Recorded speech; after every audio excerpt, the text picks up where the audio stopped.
In the interest of keeping us on time, I'm going to just kick off the next panel here. Thinking about the court's invocation of text and history as it relates to recent cases about religion, constitutional cases under the Free Exercise Clause, Establishment Clause, as well as statutory religion cases. I'm Mark Storsley. I teach at Penn State. I have a great lineup of panelists here, kind of per the developing tradition of our own. I'm not going to take time to introduce all of them, but instead just say I think that this conversation comes at a very auspicious time. You know, for those of you who've read Religion Clause opinions, they're filled with references to Madison and Jefferson, so sort of the relevance of history here is not new, but some things are new. In Kennedy versus Bremerton, the praying coach case, the Supreme Court said, no longer are we going to use the Lemon test, the sort of infamous three-pronged Lemon test. Instead, we're interested in a test about historical practices and understandings.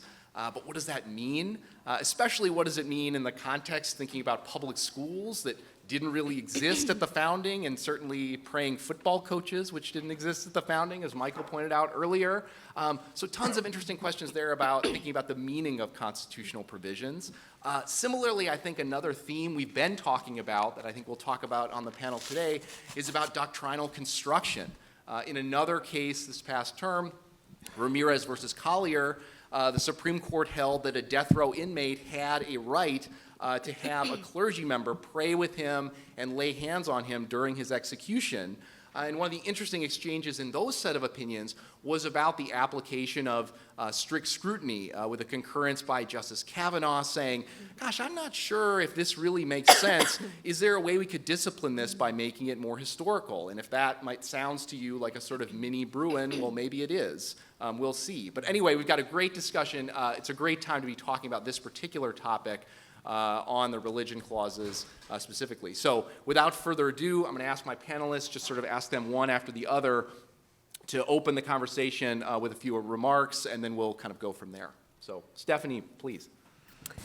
Well, thank you for the invitation from Michael to be part of this terrific conference. It's such a pleasure and a privilege to be here with these panelists and with all of you. One consequence of me being here, it was unexpected though, is that my family notified me this morning that while I'm away, they decided we should adopt a new pet. So I'm the proud owner of a bird. I hope this is not a developing tradition in our family whenever I go away, but notwithstanding, I'm glad to be here. I'm going to start out by answering the question that this conference poses across the different aspects of the Constitution, that is, what kind of history are we talking about? And I want to talk about what kind of history has the Supreme Court been focusing on in the context of the Establishment Clause. And I will submit that the type of history the court has focused on has changed, and I think that we have another inflection point with Kennedy. And then I'm going to, after I go through some of that, generally talk about what I think that means in the context of public prayer specifically. So from the beginning of our modern Establishment Clause jurisprudence, which I'll peg with Everson versus Board of Education, the court has focused a lot on history. In Everson, the court talked about how the dissent says it readily agreed there's no provision in the Constitution that is more closely tied to or given content by its generating history than the religion clauses of the First Amendment. But what kind of history is the court talking about at this point and early on? It's founding era history. It is original public meaning. What does the history at the founding era about what the framers were concerned about with the establishment of religion and what that meant for implications on the ability to exercise religion, what does that tell us about what that provision in the Constitution was understood to have meant at the time? The court proceeds with looking at this type of history in Waltz versus Tax Commission, when it's looking at the history of tax exemptions for churches, many of which existed around the founding era. In School District versus Abington, it talked about how the line between permissible and impermissible is one which accords with the history and reflects the understanding of the founding fathers. In McGowan versus Maryland, the court is assessing the place of Sunday closing laws in the nation's history. And in Tarasco, the court is looking at the history of test oaths, and that was one of the elements of the formal practices that many early colonies left Europe and came to the new republic to avoid those sorts of test oaths. So this is the type of history that the court is looking at. I will note specifically for Kurt Lash's sake that Justice Thomas has raised important questions about, well, how does that history incorporate to the states once we have incorporation after the 14th Amendment? It's an interesting open question. The court hasn't resolved that. At least Justice Gorsuch and Justice Thomas have suggested that whatever that looked like once it was incorporated to the states, we assume that that adopts the type of history that was understood of what an establishment means at the founding era. So in the first 200 years of our nation's history, we have no challenges to public prayer or public religious symbols. None. It's just not controversial when that's happening. And before Lemon, the Supreme Court has never struck anything like that down. The first time we see a challenge to a sort of public symbol, a religious symbol, comes after Lemon, and that's in a 1980 case, Stone versus Graham. And indeed, after Lemon, a case that came out of the 1970s, these challenges start to come fast and furious as Lemon shifts away from focusing on founding era history, but has its three-pronged test that is looking at purpose, effects, and entanglement. And we get really conflicting results in terms of not just what is going to be the outcome under the Establishment Clause for these sorts of cases, but also what sort of history are we looking at. And I will suggest that we had at least two types of history after Lemon, and it was not a stable sort of two-track system. In fact, the court was being fairly schizophrenic about the type of history it was looking at. The court continues in some cases, even after Lemon, and even before Lemon is overruled, in cases like Marsh in 1983, and Town of Greece. These cases, the court looks to founding era history. In Marsh, the court looks at legislative prayer at the founding era. Same in Town of Greece. But the court also starts to adopt sort of this living tradition type of history. We see this with the reasonable observer, which was an extension of the court's effects prong of Lemon. And that reasonable observer, it's unpredictable just exactly how much history that observer will know, but it's usually history that has started in modern era, is specific to the community. We see this in Van Orten, where Justice Breyer, he starts his historical discussion not in the founding era, but in 1935, when he's talking about how long Moses has stood with the two tablets in the Supreme Court's architecture. He's talking about the more modern history of the Establishment Clause, or excuse me, of the Ten Commandments generally. And he talks about the specific community history in Van Orten of the Ten Commandment monument that has been there for over 40 years without challenge. 40 years, long as that may sound, is obviously not going back to founding era history. So very different type of history that the court is looking at now. I think in American Legion, we really sort of see this schizophrenia embodied in full, where the court is kind of talking about founding era history, but also talking about this modern community history. We don't really know what to make of history. But note that Justice Breyer is in the majority in American Legion, so you can imagine why maybe that opinion is sort of trying to cobble together different votes, make different people happy.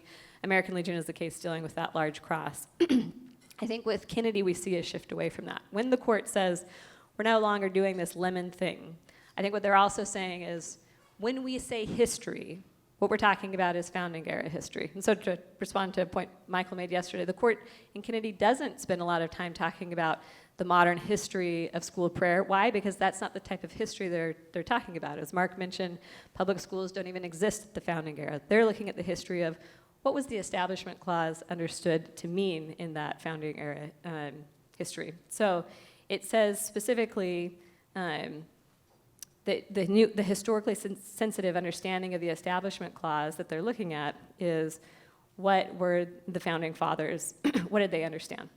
But I don't think what the court is then doing is sort of saying, we're going to sprinkle some history on all of you lower court judges, and now with this historical fairy dust, you've all become amateur historians. Go forth and conquer and figure out what the history means.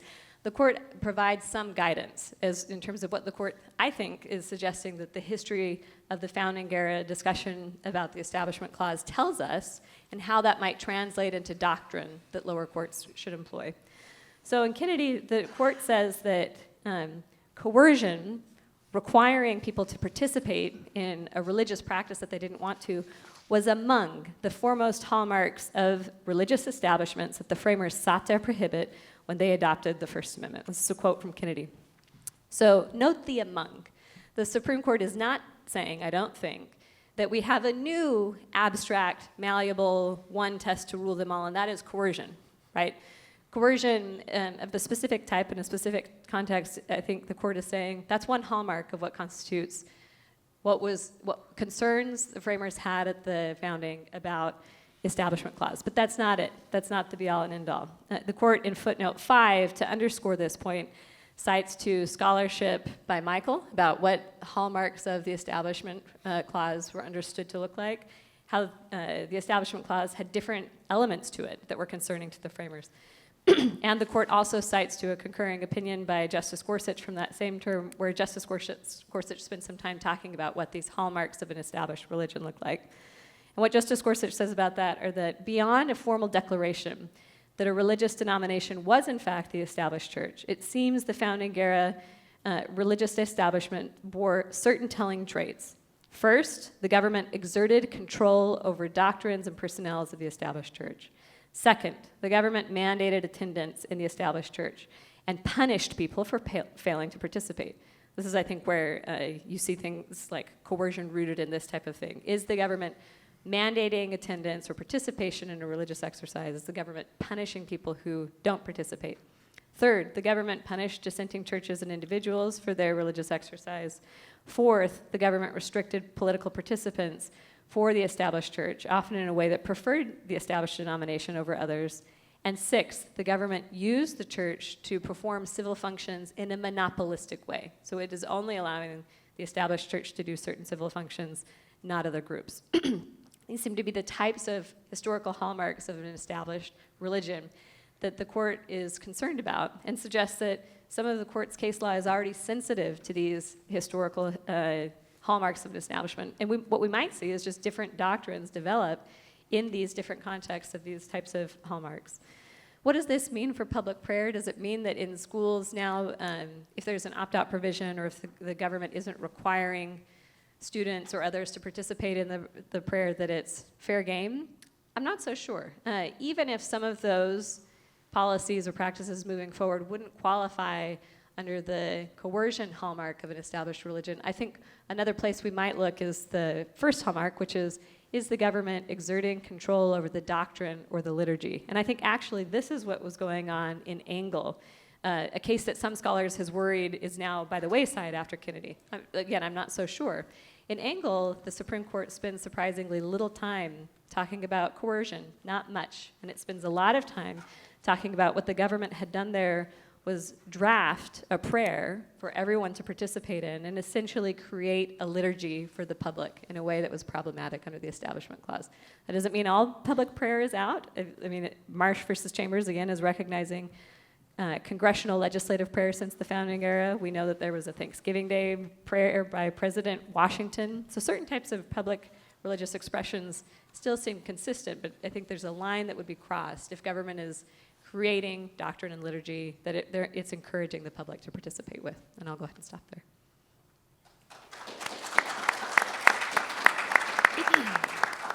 Thanks, Stephanie. Andy.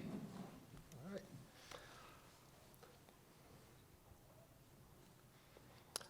So some of the Constitution's provisions decree that certain specific historical evils must not happen again.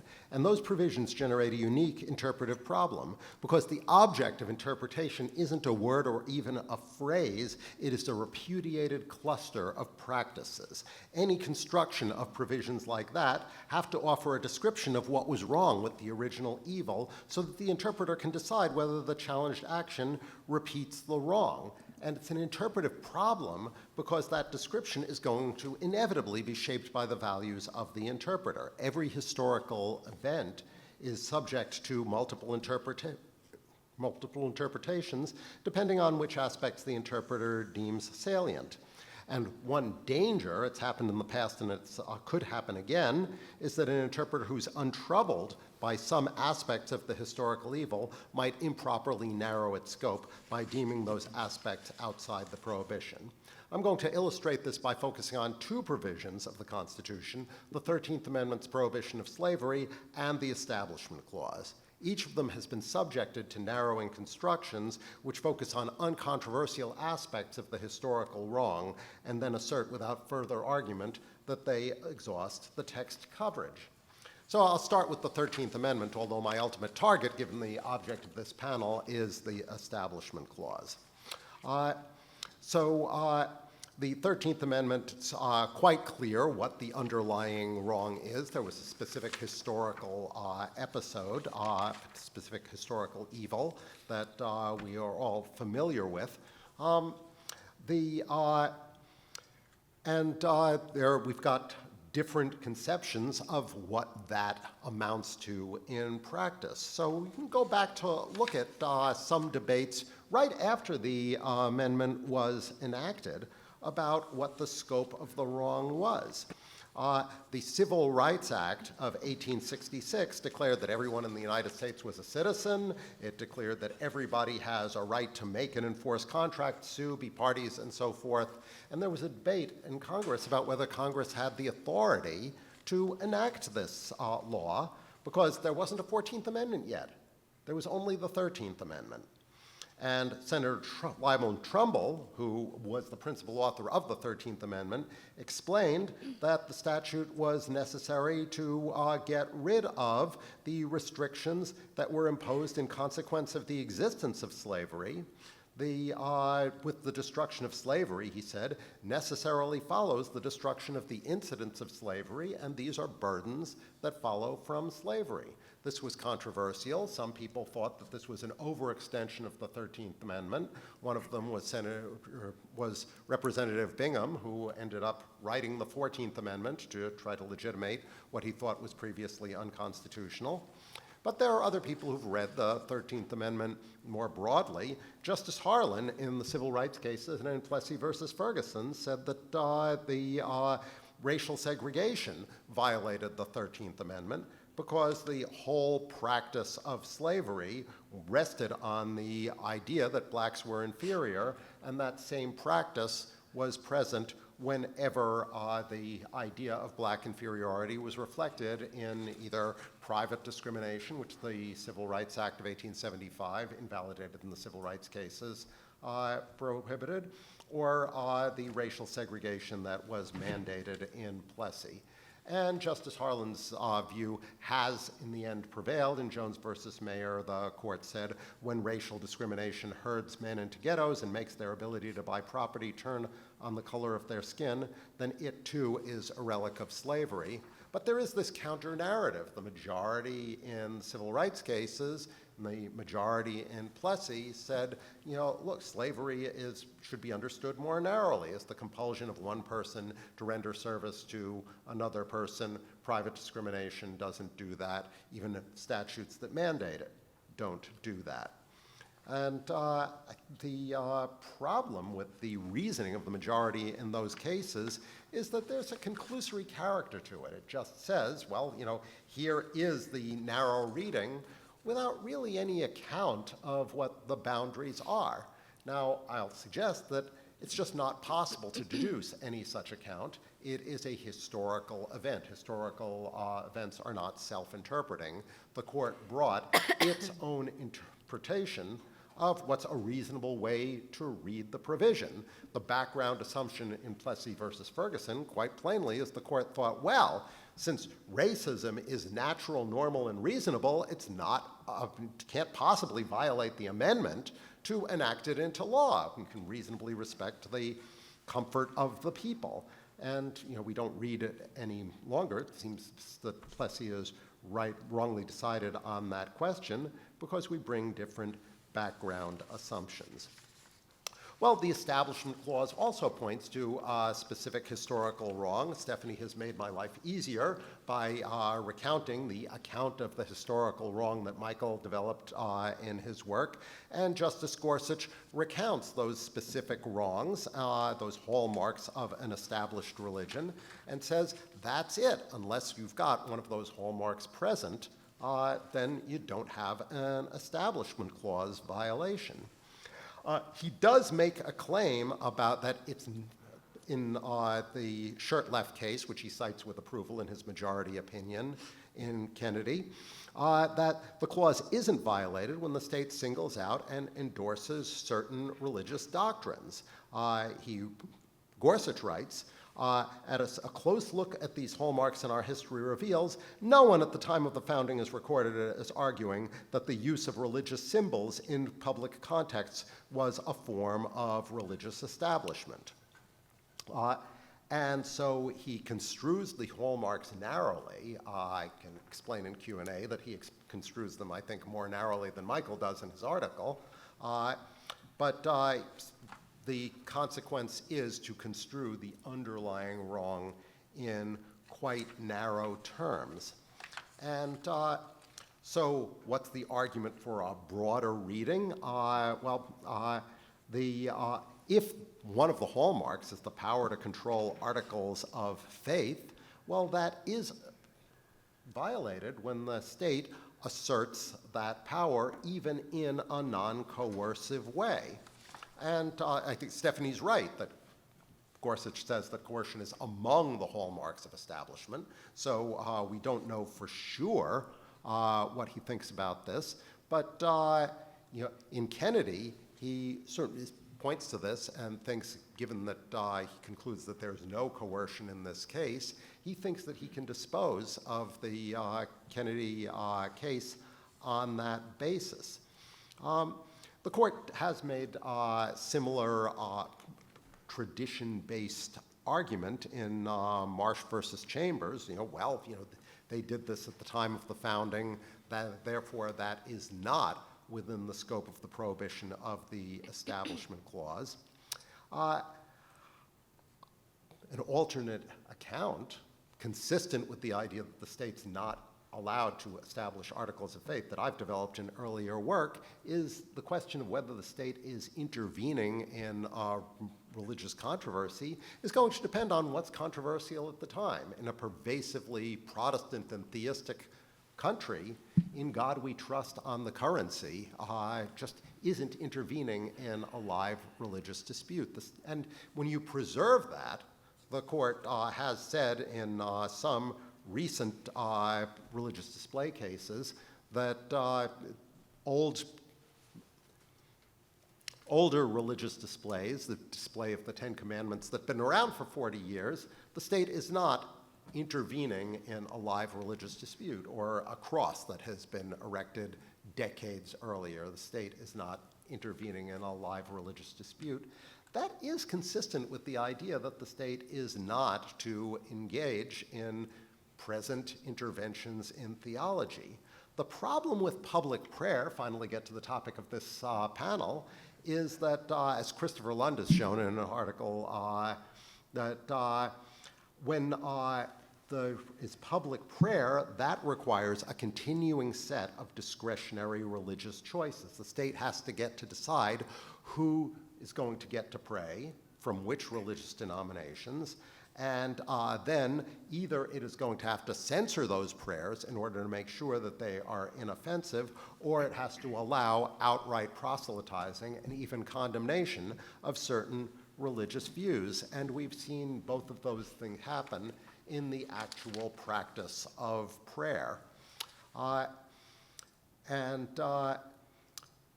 Here again, I think that interpretive charity is doing a lot of the work here, because the present Supreme Court does seem in this area and in other areas to be in the grip of a narrative in which militant secularists in government are constantly trying to persecute religious conservatives. That is the account that we get in the Kennedy case. And that has produced a remarkable hypertrophy of successful claims of discrimination. So if you understand the Constitution as making a commitment based on a paradigmatic case, which again is the case of both the 13th Amendment and the Establishment Clause, it won't do to point to examples of what is undoubtedly included in the pertinent amendment's coverage, because unquestionable examples of what is included are not going to yield information about the boundaries of coverage. They're not going to be able to tell us the boundaries of what is permitted. Each of these, I think, well, everybody's familiar with the idea of property as a bundle of rights. Each of these cases needs to be understood as a bundle of wrongs. With property, you can pull a stick out of the bundle and it's still property. But when a legal interpreter decides that an element of a bundle of constitutionally prohibited wrongs is not so wrong after all, I think that we are in the realm of judicial creativity.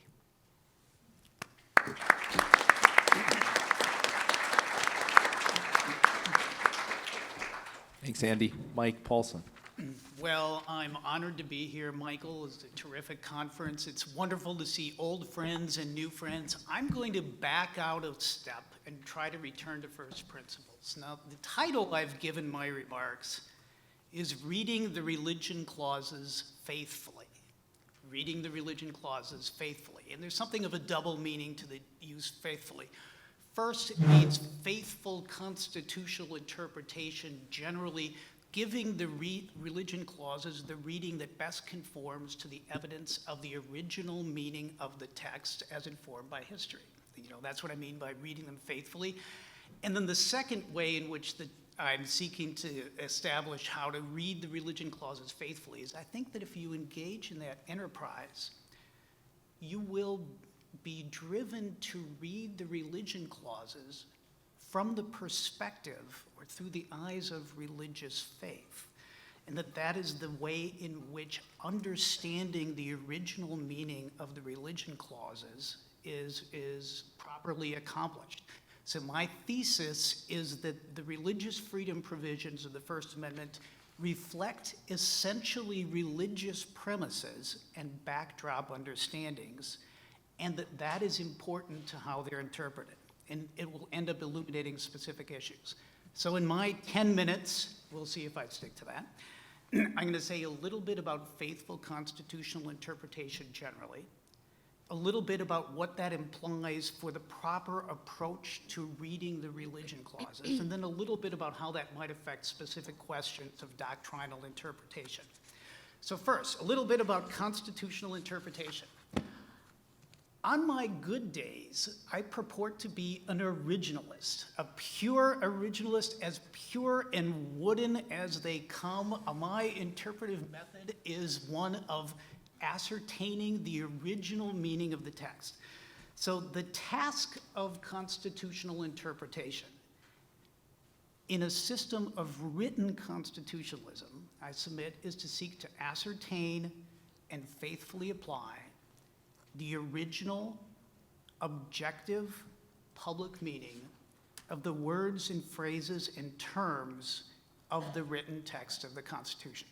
So this puts me about as far as possible away from Andy Koppelman, in that Andy is like talking about looking at historical evils and what's the nature of the problem and can we extrapolate and decide a purpose and all that stuff.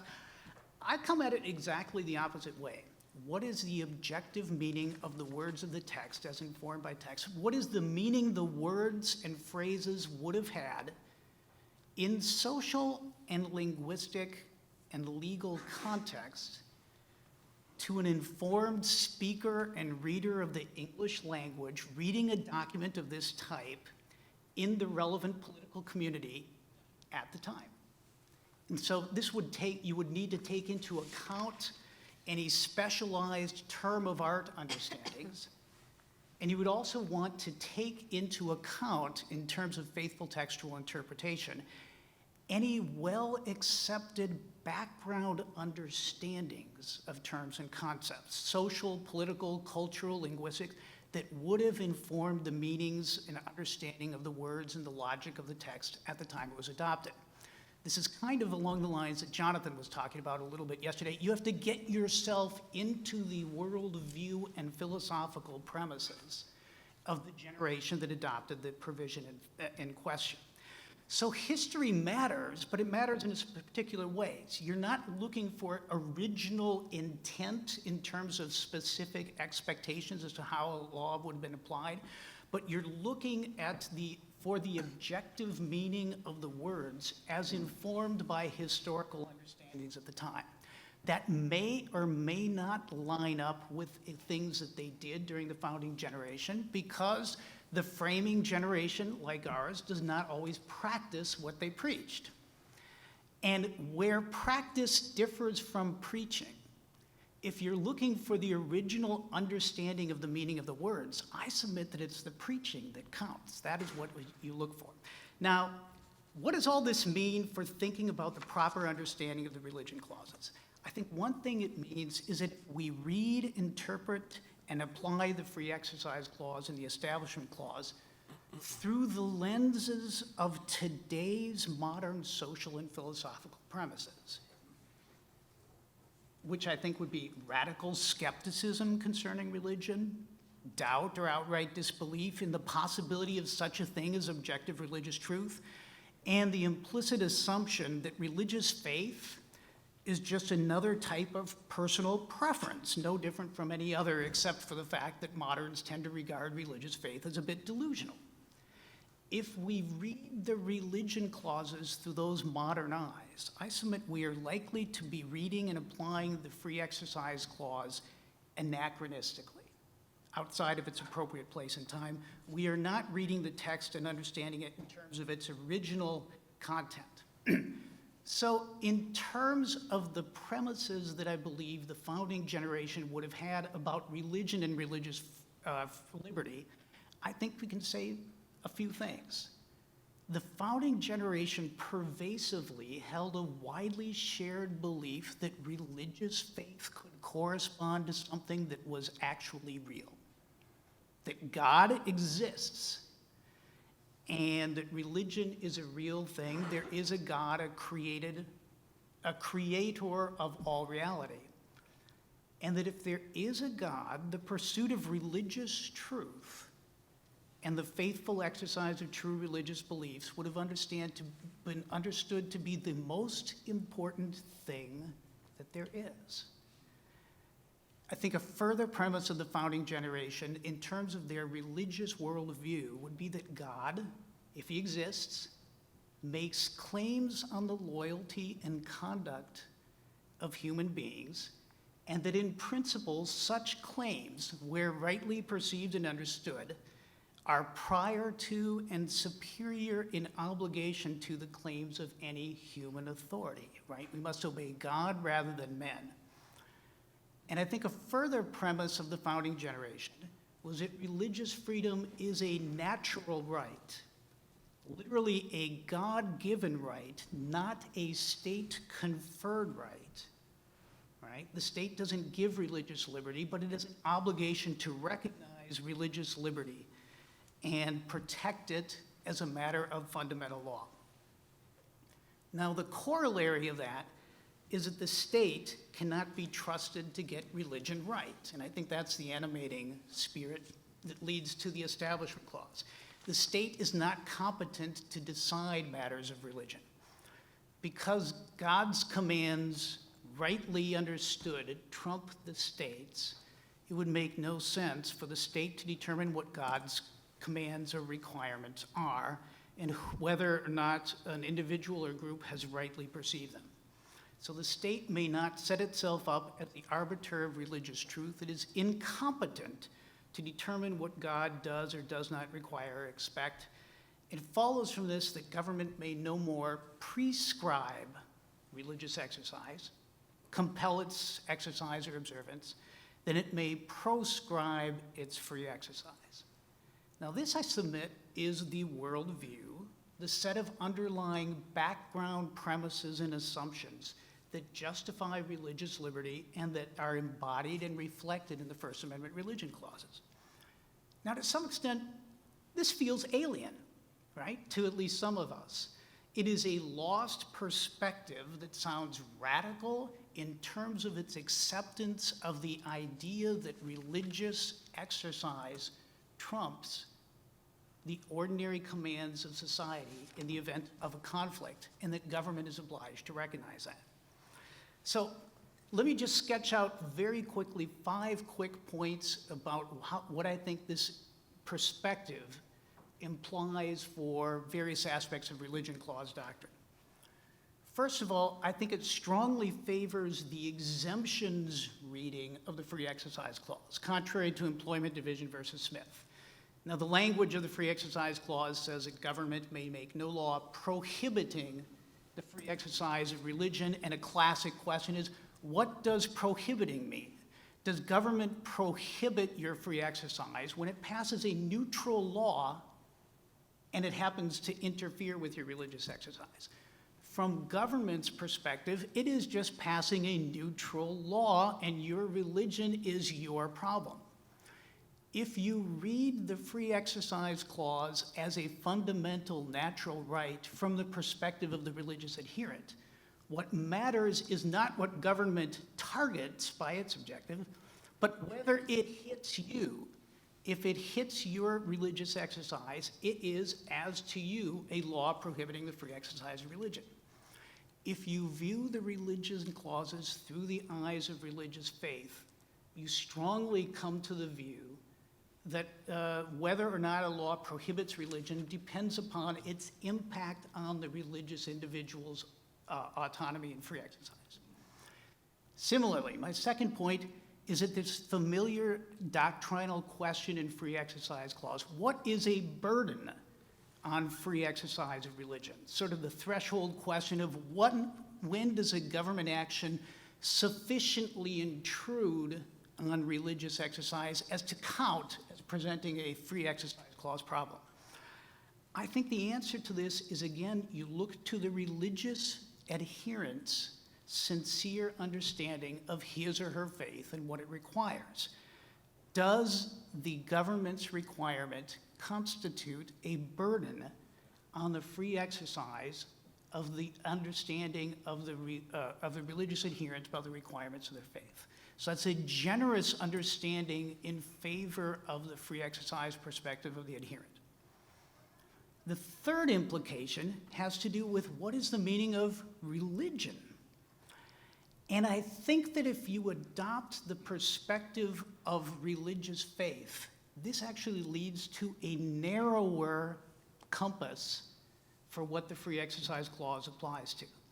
It counsels in favor of a more narrow theistic understanding of religion than is the Supreme Court's current doctrine. The Supreme Court is pretty mushy right now about whatever can constitute religion, secular, analogous philosophical beliefs. Well, that's religion too.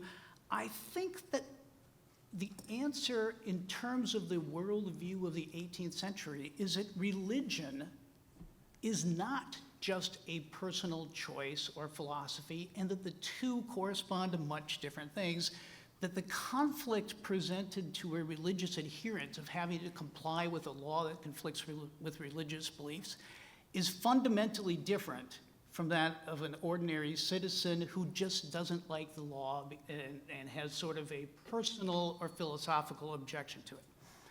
In short, religion in the meaning of the Free Exercise Clause means religion, right?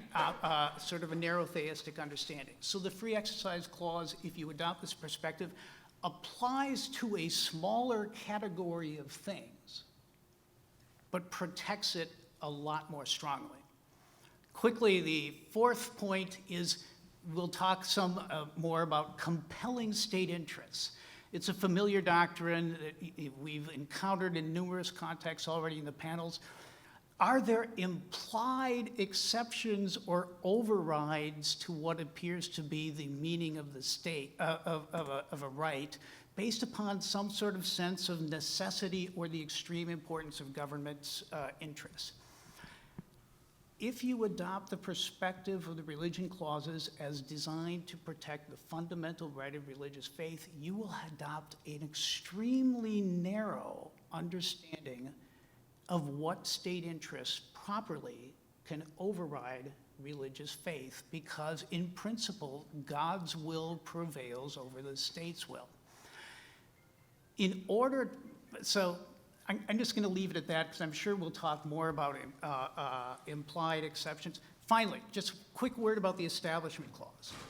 If you adopt the perspective of the original 18th century understanding of religious freedom, The Establishment Clause must be read in terms of protecting freedom of religion. It is common for commentators to say, well, there's a tension or conflict between the two clauses. The Free Exercise Clause protects religion and the Establishment Clause limits religion.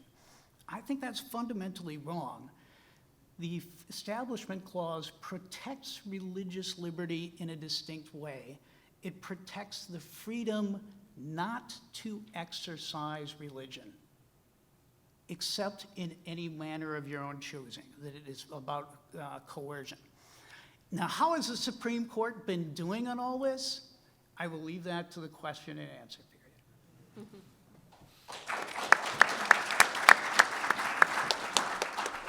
Thanks, Mike. Nelson, Tebby. Okay, well, I'm absolutely delighted to be here. It's a ton of fun. It's such a beautiful place and a fascinating conversation. Thank you for inviting me. There are costs, though, to being here. I just got a text that my children have rearranged the furniture in the living room, so congratulations on the bird.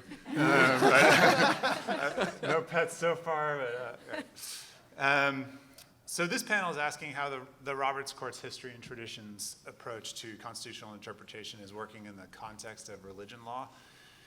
Questions we might ask include, is this turn as new as it seems when you see the court kind of explicitly reject pre-existing law and replace it with a history and traditions standard? What's the relationship of this method to case outcomes? Does it differ from originalism? What does its deployment signify for the future? Like, these are the pressing questions of the panel and also of the conference. There's a boomlet of new literature that examines these questions from an internal perspective, looking at doctrine and constitutional theory. Contributions that I've read in preparation for this conference include ones from Randy Barnett and Larry Solem, Mark DeGirolami, Dick Fallon, Sharif Gurgis, and others. By contrast, I want to take an external perspective today. That is, I want to ask what we can learn about the court's decision-making in the field of religion and religion-adjacent matters if we view it as a political practice. That is, can we newly understand the logic by actually putting the logic to one side and focusing on other things? I'm drawing here on a draft that I'm working on with Micah Schwartzman and Rich Schrager. And our starting point for this inquiry is a classic article by Jim Ryan and John Jeffries called A Political History of the Establishment Clause. So we follow their method, but we update their analysis. The paradigm that they identified in the late 1990s for religion clause jurisprudence has now been superseded. So we argue that this shift has happened. We contextualize it with a periodization of free exercise and non-establishment law. We isolate the power dynamics that accompany each stage, including the current one, and we predict how the law will develop. Here I want to describe parts of our argument that are pertinent to the topic for this conference and for this panel. My conclusion will be that there are features of the history and traditions move that look puzzling from an internal perspective, contradictions with originalism and precedent, gaps in logic where the new model is announced but then not applied in the case at hand, and so forth, but that these can be accounted for from an external point of view. So although it's not directly relevant for thinking about the turn to history, it might be helpful to just briefly sketch out what this new paradigm looks like in religious freedom law. What is the new paradigm that's emerged in the last few years that we're claiming is different, meaningfully different from what preceded it?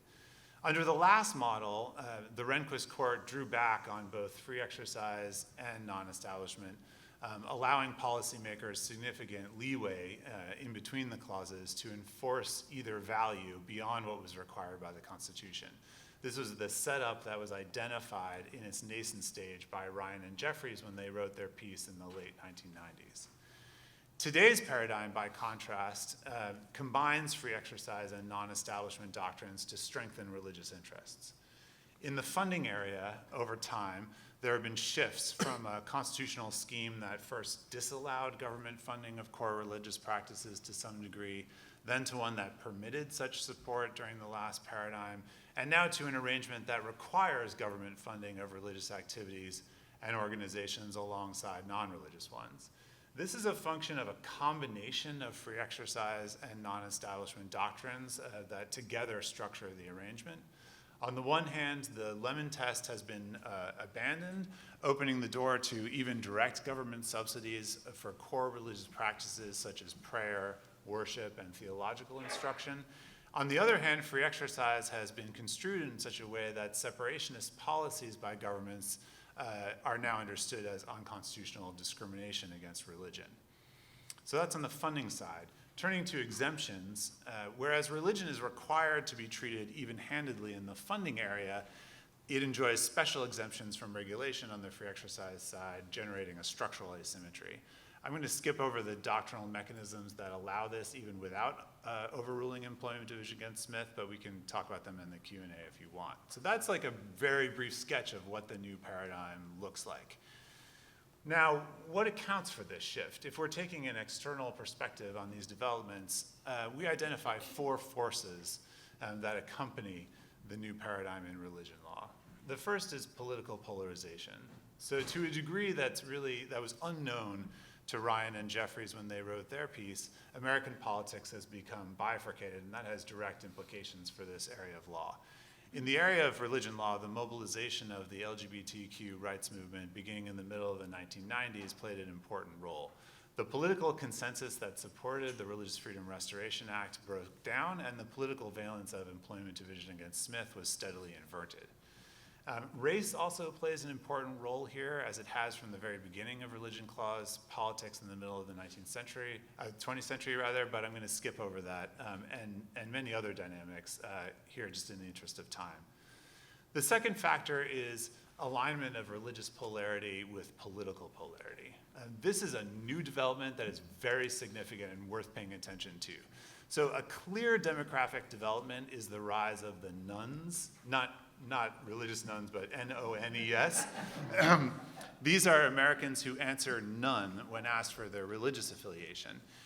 In 1991, only 5% of Americans said they had no religious affiliation, whereas today the number is close to 30%.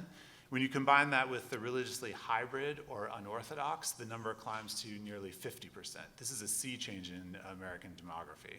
Notably, and importantly for our account, the nuns are sharply overrepresented on the political left. Previously, debates over religion law were also always theological debates between, say, liberal Protestants and evangelical Protestants, or Reformed Jews and Orthodox Jews. But today they occur between those who identify as religious and those who do not. This alignment of non-belief with belief, on the one hand, with left-right politics on the other, is historically unusual and potentially extremely volatile. The third development is geographic sorting and its interaction with structural features of the Constitution that shape the judiciary. So while sorting of citizens between red and blue states is somewhat elevated today relative to historical baselines, political sorting between urban and rural areas is at an all-time high in America today. And this interacts with hardwired features of the Constitution, especially structuring the Electoral College and the Senate, which are the very two institutions that shape the judiciary. And together they generate the conditions for a SCOTUS majority that represents a minority view among the public. In recent decades, it's become commonplace for Republican presidents to be elected by a minority of voters, and the same is true of Republican representation in the Senate, which favors rural voters and states. This has had an effect on judicial appointments, especially the most salient judicial appointments to the Supreme Court. On the external view that I'm testing, the hardball constitutional tactics and norm disruption practiced by the last administration in appointments is actually less important than hardwired government structures. The fourth dynamic is the rise of the conservative legal movement among elites. So although several of the positions taken by the Roberts Court are unpopular nationally, they're core to the conservative legal movement. With respect to religion, the institutionalized mobilization on this front includes not just the Federalist Society, which had an impact on judicial appointments more generally under the last administration, but also Beckett, ADF, First Liberty, First Freedom, the Thomas More Society, and so forth. The movement has had an impact on judicial appointments that's, I think, obvious, and it's influenced the professional networks and intellectual culture of previously appointed justices. Promoting religious freedom, of course, is a central aim of this movement. So if an external view has explanatory power for sort of accounting for the rise of a new paradigm in religious freedom law, and that's the perspective that we're exploring in the paper, what does it mean specifically for this gathering's questions about interpretation according to history and traditions? I think from this perspective, debates about the difference between, for example, history and traditions approaches and originalism are less determinative. So Barnett and Solem have difficulty with Dobbs. They believe it deploys a conservative pluralism or a kind of conservative legal constitutionalism to bring about an originalist result, but there's a lot of debate about whether it counts as originalism. Possibly Dobbs qualifies as off the books or second best originalism in their account. Sharif Gurgis, who we heard from so nicely yesterday, argues that a history and traditions account is a kind of surrogate for originalism, serving originalist values. That's also the approach of Lee Strang and Joe Lucia. But all this is challenging because Alito and Dobbs does not analyze the original public meaning of the 14th Amendment in any kind of direct way. So from an internal perspective, the tensions like these raise serious difficulties. But as political practices, the two methods, history and traditions and originalism, are closely aligned with a similar set of substantive values, and promoting religious autonomy and weakening the separation between religion and government are among those values. Like originalism, history and tradition offers constitutional change as constitutional restoration. It seeks to constrain judges. It defends a particular conception of the distinction between law and politics, as Genevieve mentioned in her remarks yesterday, and Reva Siegel has outlined in her writings about Dobbs. Contradictions and gaps in the court's logic in recent religion decisions make a different kind of sense when they're viewed from this external perspective than when they're viewed internally. So take Kennedy versus Bremerton School District, the football coach case from last term.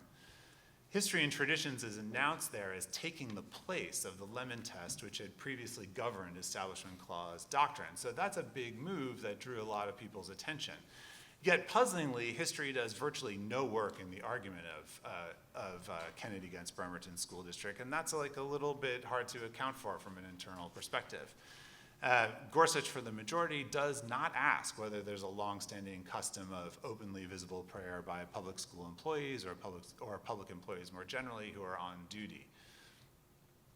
Mark DeGirolami, who celebrates traditionalism's rise, nevertheless admits that Kennedy's, and this is a quote from him, inquiry into the specific prayer practices' endurance was minimal. At most, Gorsuch offers that government coercion of religion was among the hallmarks of establishment that the framers wanted to prohibit, here drawing on Michael's work, but he says nothing about the particular practice at issue. And this gap or silence is a little bit hard to understand until we start to think about history and traditions as a mechanism for effectuating a turnabout in black-letter constitutional law.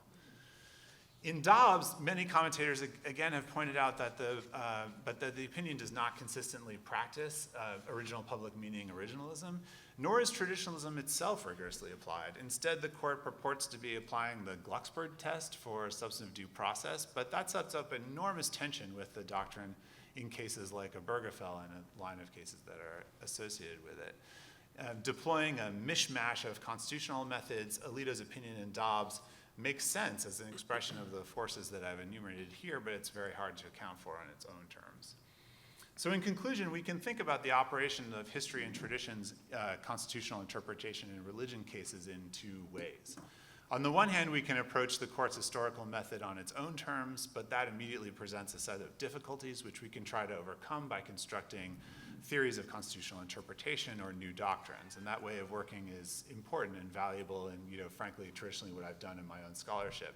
But there's another way of thinking about this. We can, on the other hand, follow Ryan and Jeffries and treat the court's decision-making as if it were a political practice shaped by forces like ideological polarization, alignment of religious bifurcation with political bifurcation, geographic sorting interacting with hardwired features of the Constitution that shape the judiciary, and the influence of the conservative legal movement among elites. The hypothesis that we're developing in this work is that looking at both rather than just one contributes something to our ability to answer questions like the ones that are posed by this valuable conference.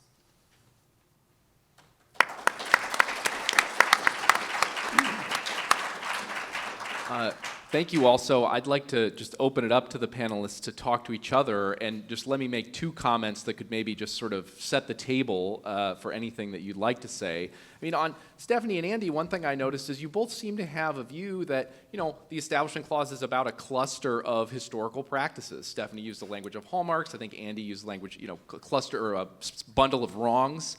But, it seems like there's a tension or kind of a complication about at what level of generality then we ought to extrapolate from the practices.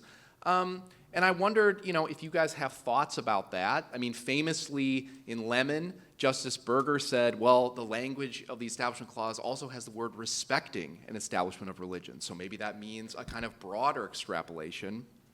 Other people have said the language of respecting is narrow, or maybe even just protects state establishments per se. So can we look to the text? What other ways, could we think about the kind of level of generality problem, if you guys agree on the practices as kind of the starting place? Nelson and Mike, I guess my question for you guys is, which explanation is the kind of attractive one in terms of what the court is doing? Is it an internal view that the court actually has something like Mike's view about how the religion clauses ought to be interpreted and they're working that out?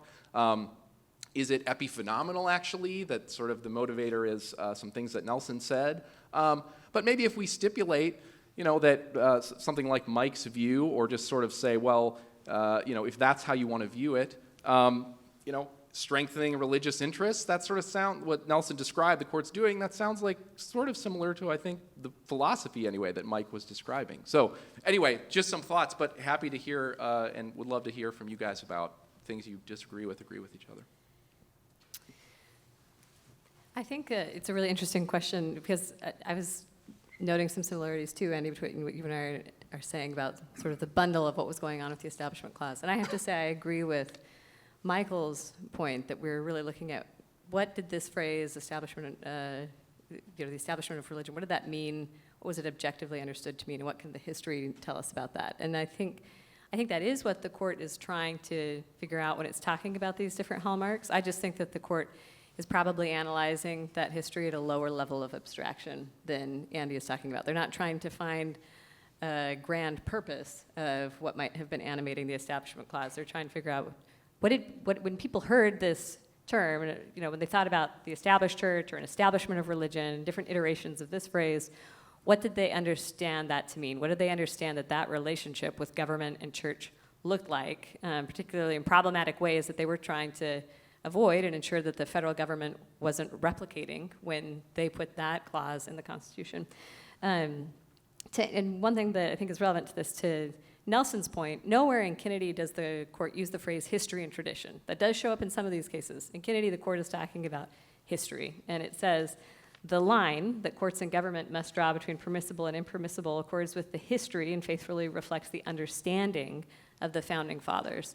And I think that's why, Nelson, we're not seeing the long, drawn-out discussions of the tradition of public prayer. That's not what they're asking about. That's the living traditionalism stuff that they seem to be saying that's out, like lemon and orange, shag carpet, and brutalist history and other things from the 70s. We're not doing that anymore.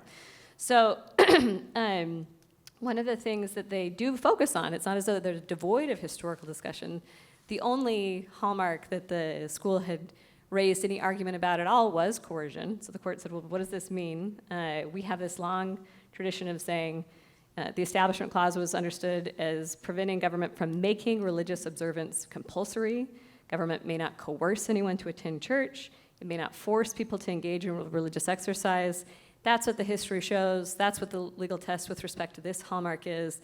That's not particularly controversial. So what did the court spend most of the time looking at is, do the facts show anything like that type of coercion? In Kennedy, the answer they came to was no. We can discuss more about that in the Q&A. But that's what I think the court is doing with history here, and I think it is a pretty low level of generality. So yes, I'd say when we try to figure out what the underlying problem is that a provision is prohibiting, I do think, and I am going to agree with Michael about this, that one of the underlying concerns about disestablishment is the idea that government is not to be trusted to get religion right. And so, yeah, that has implications about establishment. Also, I mean, I will say that I think the account of free exercise that Michael offers reinforces my worry about the capacity to take elements of history and put them together in some new and surprising way. So with respect to the debate about the 13th Amendment and whether it supports the Civil Rights Act of 1866, I can point to specific people at the time. Lyman Trumbull makes an argument for a broad reading of the 13th Amendment. And then we have John Bingham and, of course, opponents of the act who are making an argument for a narrow reading of the amendment. I don't think that you can find anybody at the time of the framing who offers an account of the meaning of the Free Exercise Clause that looks anything at all like what Michael just described. He's put it together out of pieces yeah, it's possible to think that religious obligations are superior to the obligations of authority and still think that the authority gets to be authority and that you just gotta suffer what authority is imposing on you.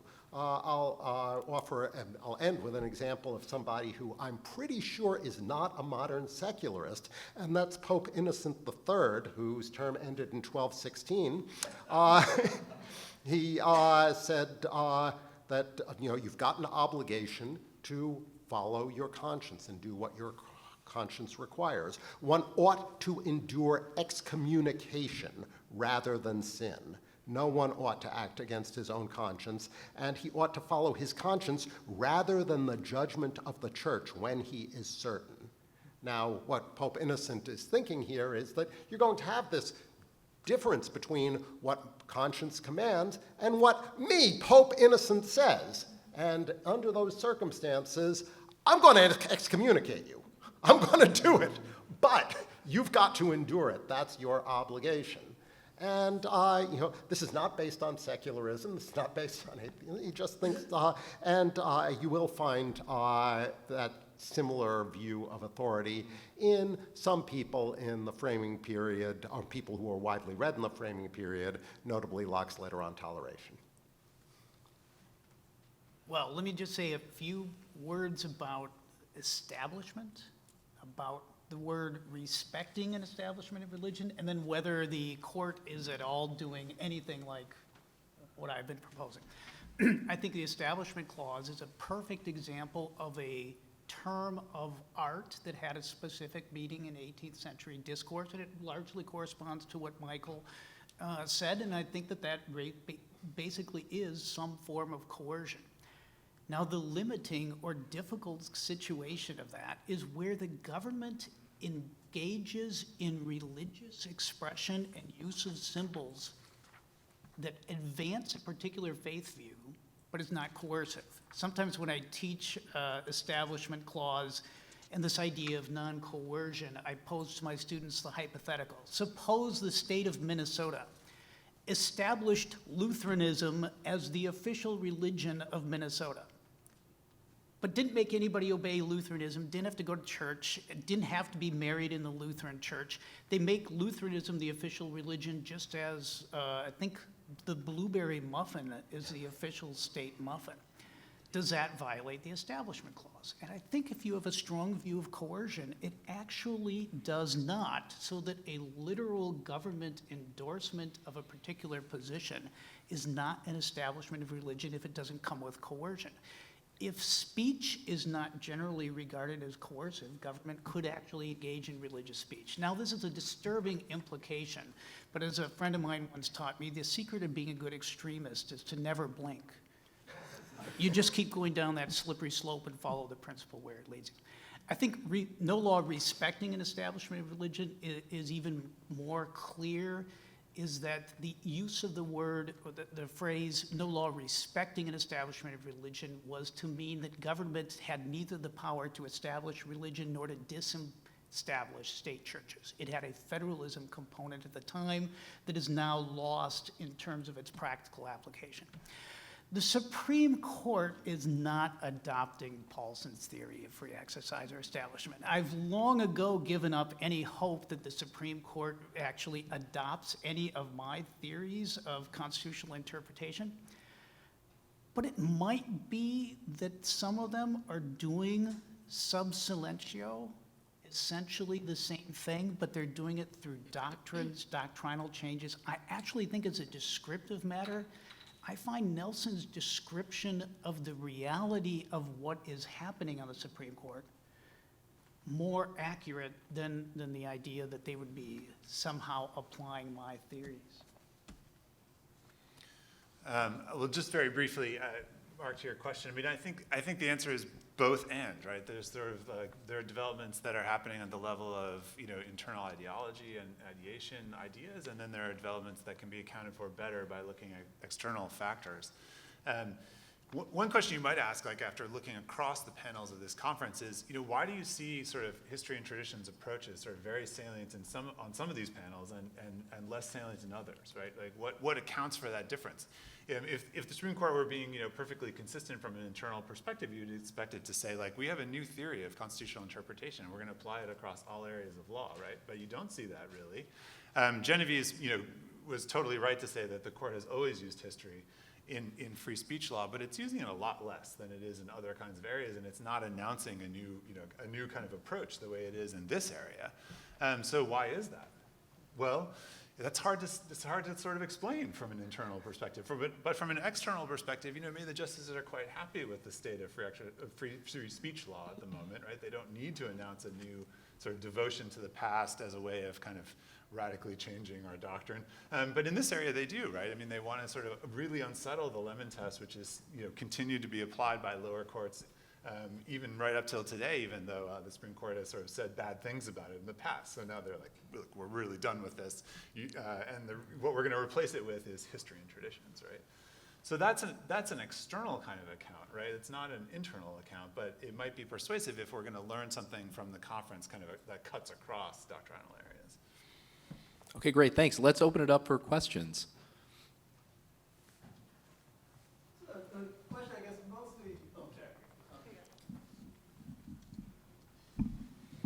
Here's a question mostly for Stephanie, though. Anyone's welcome to comment it. When I think about the meaning, I'm more of a free exercise guy than an establishment guy, but when I think about, the historically based meaning of the Establishment Clause, I think first and foremost about the debate over the General Assessment Bill in Virginia becomes the basis for Madison's memorial remonstrance. And then secondly, I think about the Ohio Bible Wars, neither of which I think figured in your story. So I look to the debate over the Virginia Assessment Bill to say that actually the dominant model of an established religion in revolutionary founding era America was really a form of non-preferential establishment. And I mean, one good historical source of this, if you know Chris Benneke's book, Beyond Toleration, where he describes the position of the Church of England, or the Anglicans when they're in colonies where there are minorities, is they say we want to be treated the way that what would otherwise be regarded as the descending minorities. It's important for us to have a bishop, and your discouragement of that is kind of inimical to our practice. And then the second historical example I think about is the Ohio Bible Wars of, I guess, the 1850s, where I think they're driven mostly in Cincinnati, and Cincinnati is quite an interesting community because it has obviously a large number of Protestants, but it has German Lutherans, it has Catholics, it has Reformed Jews, Hebrew Union College, which is the basis of the Reformed denomination of Judaism, originates in Cincinnati. I think going back to the 1830s. So I'm just wondering, if we want to do thick history the way I would like to do it, or my colleague Jonathan Knapp would like to do it. Those seem to me to be the relevant examples to figure out what operationally an established religion meant at the time the First Amendment with both its clauses was drafted. And since neither one figured in your, you covered a lot of ground very quickly, and I may not have picked up everything you were saying, and I haven't read the paper. But even so, thinking in terms of the empirical evidence that I'm aware of, seems to be a non-preferential form of establishment is already a pervasive concept at least a pretty accessible concept in the 1780s. And I think what happens in Ohio in the 1850s, they say, well, actually, there are these different Bibles.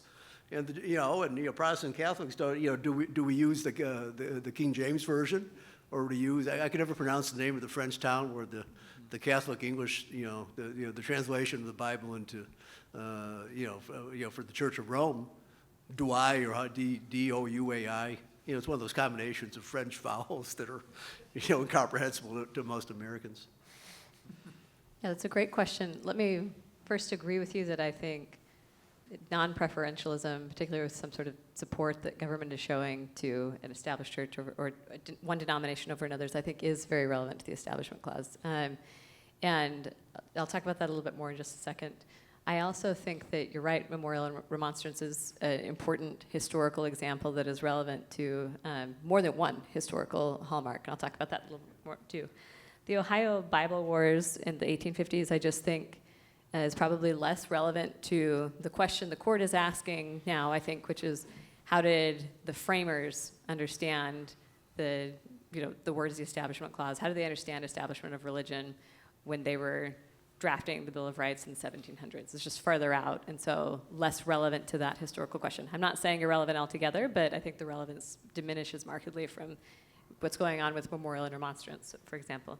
And so my answer to you is also relevant to something that Michael pointed out.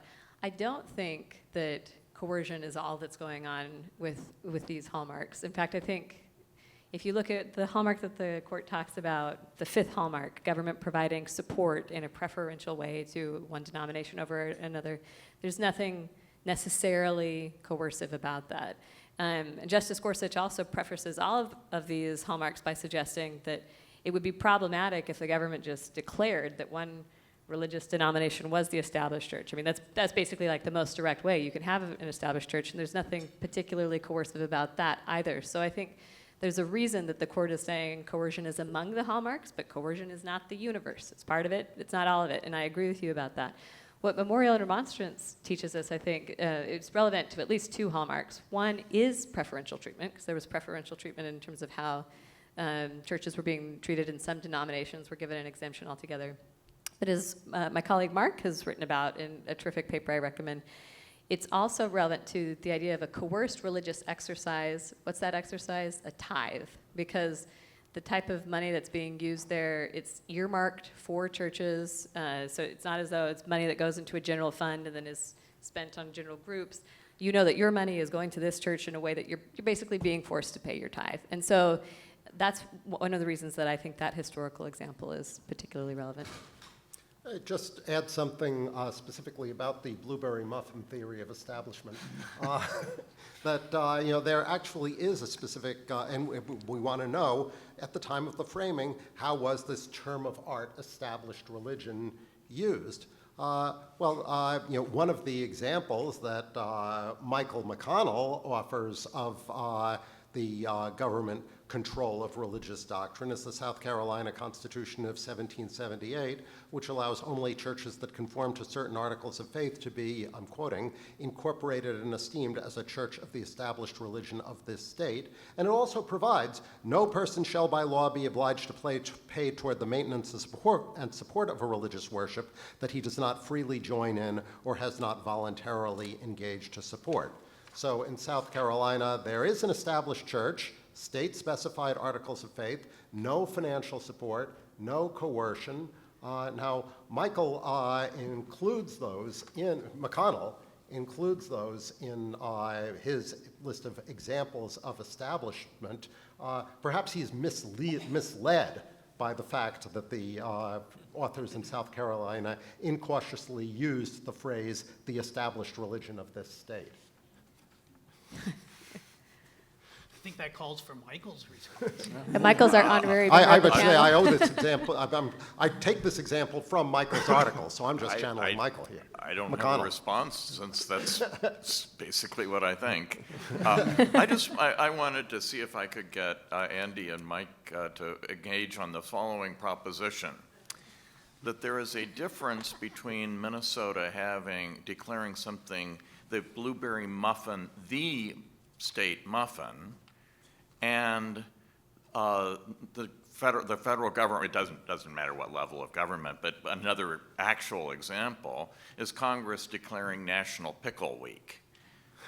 Because in one case there is the muffin, which seems to give that, whereas National Pickle Week leaves open the possibility that, that olives might be just as good.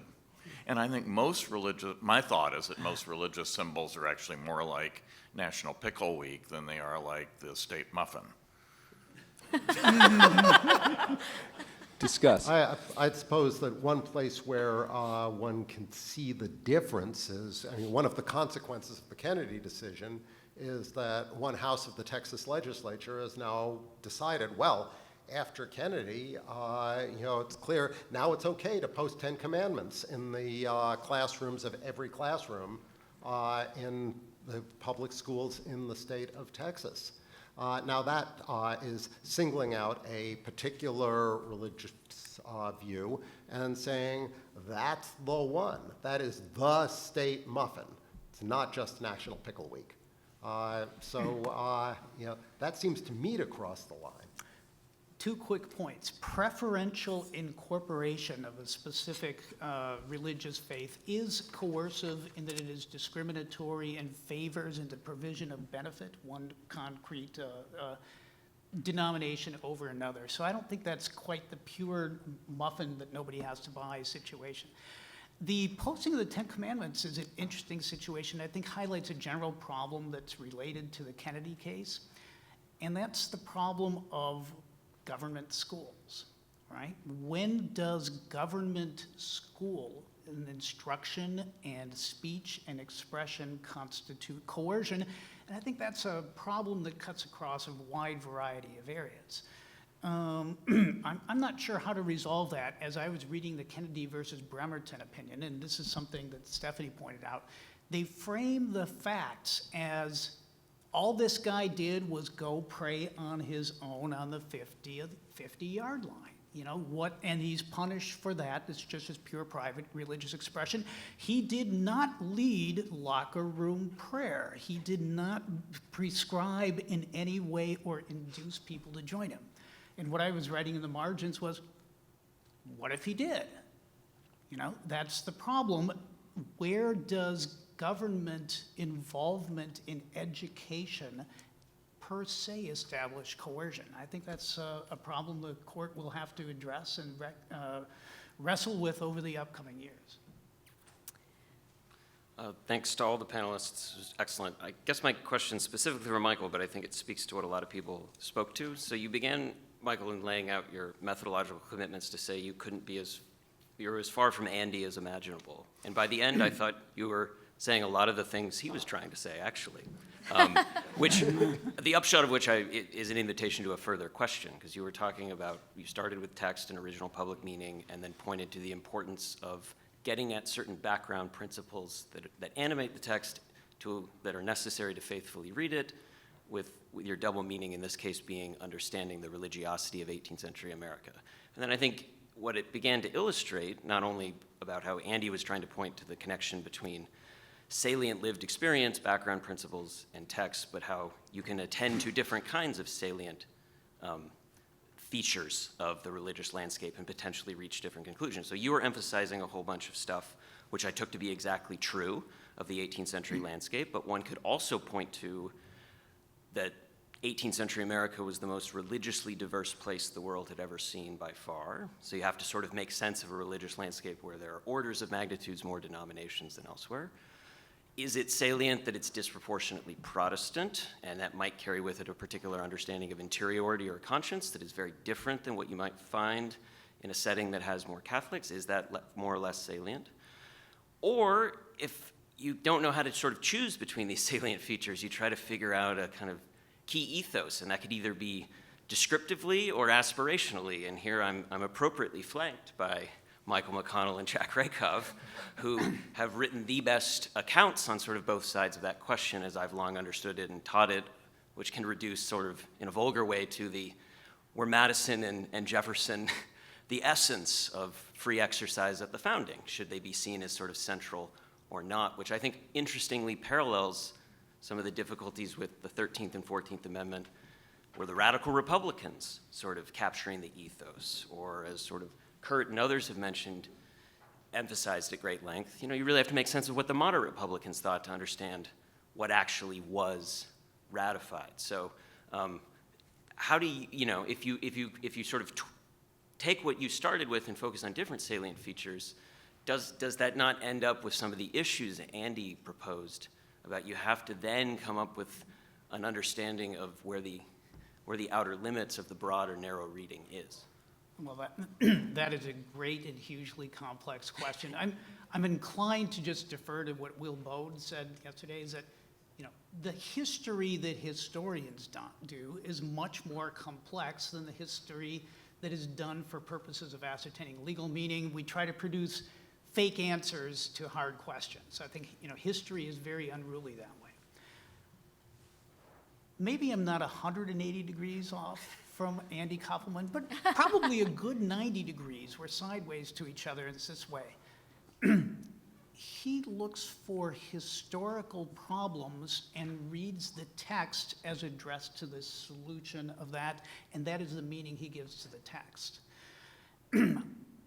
I look to read the text with the idea that sometimes the imprecision of legal language means that the text overshoots or undershoots the purposes and the problems, right? So there's a lot of history that is there and that is unruly and that sort of gets left out of legal meaning.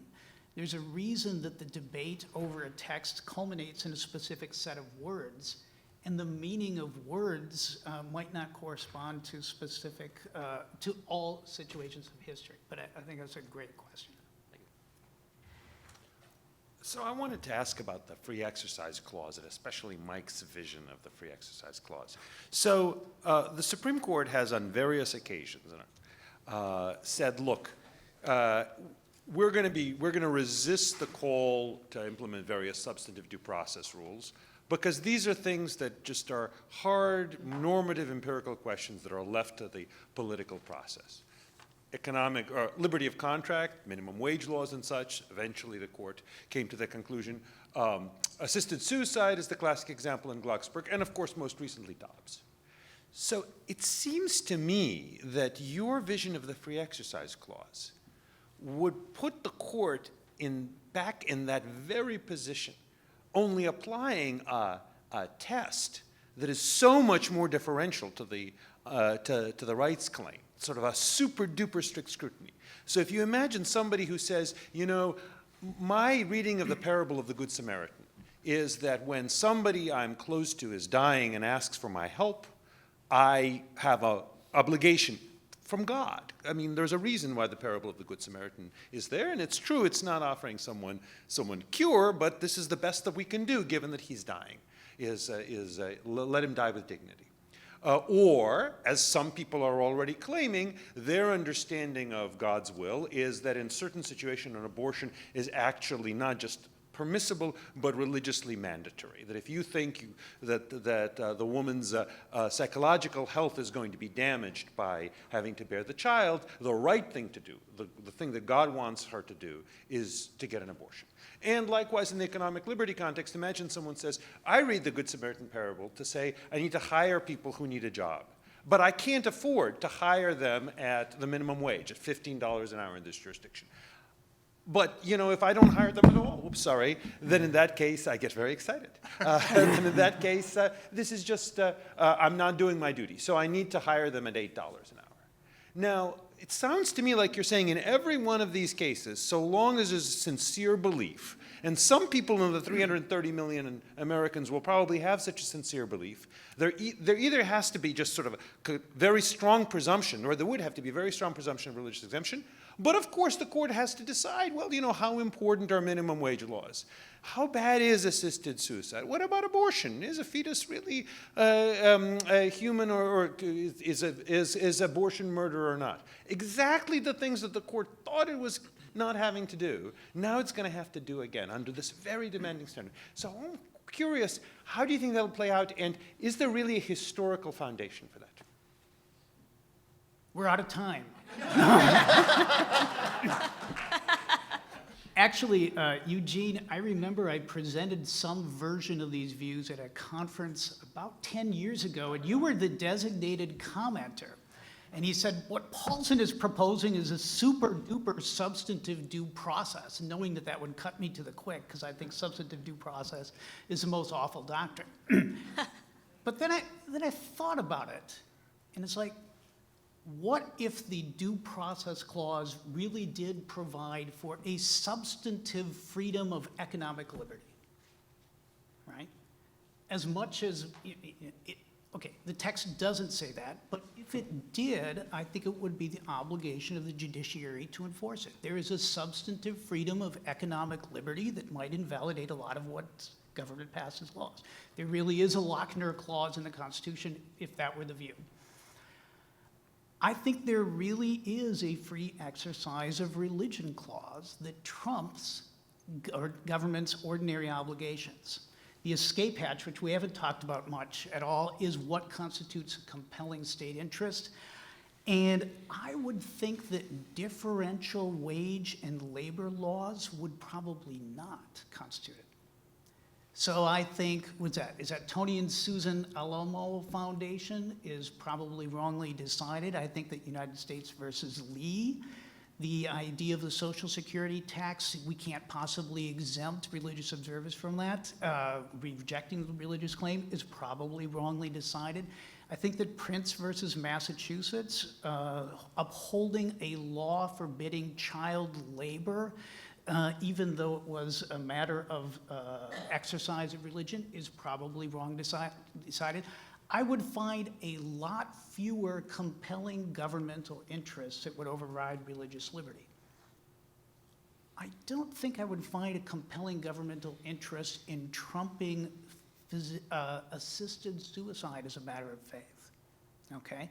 As long as there is a consenting individual. I draw the line at abortion because my general principle for what constitutes a compelling interest, an overriding interest, is essentially intolerable harms to individuals non-consenting outside the religious community. And I think I would no more permit a free exercise exception to abortion prohibitions than I would permit a free exercise exception to murder or child abuse provisions. So that'll engage us on the issue of Dobbs and abortion. But the general answer is the free exercise clause is a trump on many substantive laws that government enacts as applied to the religious individual. Okay, we're close to at time, so I think Genevieve is going to have to be the last question. Okay, well, good, because Jonathan and Eugene asked difficult questions. I have a question for Michael and Stephanie, but I think it's easy. I'm curious what you think. I want to see how far you take the line. So Jonathan asked about difficult and contested questions. I'm going to ask about something that was pretty simple, which is blasphemy laws. It seems very clear that at the founding and for decades after, courts understood blasphemy laws to be a violation of neither the speech clause, nor free exercise, nor establishment clause. We have multiple Supreme Courts saying this, some of which are also consistent with this, that Christianity is part of the common law of our country. These are blasphemy laws, they are non-denominational, but I'm curious, Michael, Stephanie, should the court recognize blasphemy laws as constitutional? And if not, why not?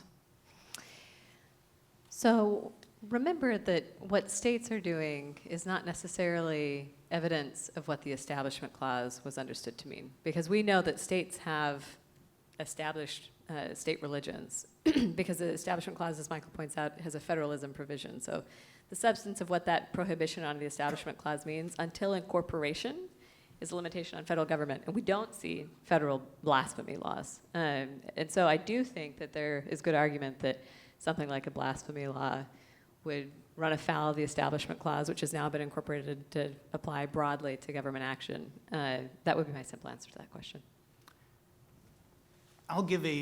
We'll try to give a short answer. I think blasphemy laws violate the free speech clause, even though there's specific historical evidence that they were not understood to be prohibited by the freedom of speech. It is actually a classic illustration of what I mean, the difference between the objective meaning of the enacted provision, right? What is the meaning of freedom of speech? And the question of how it was applied in specific historical circumstances.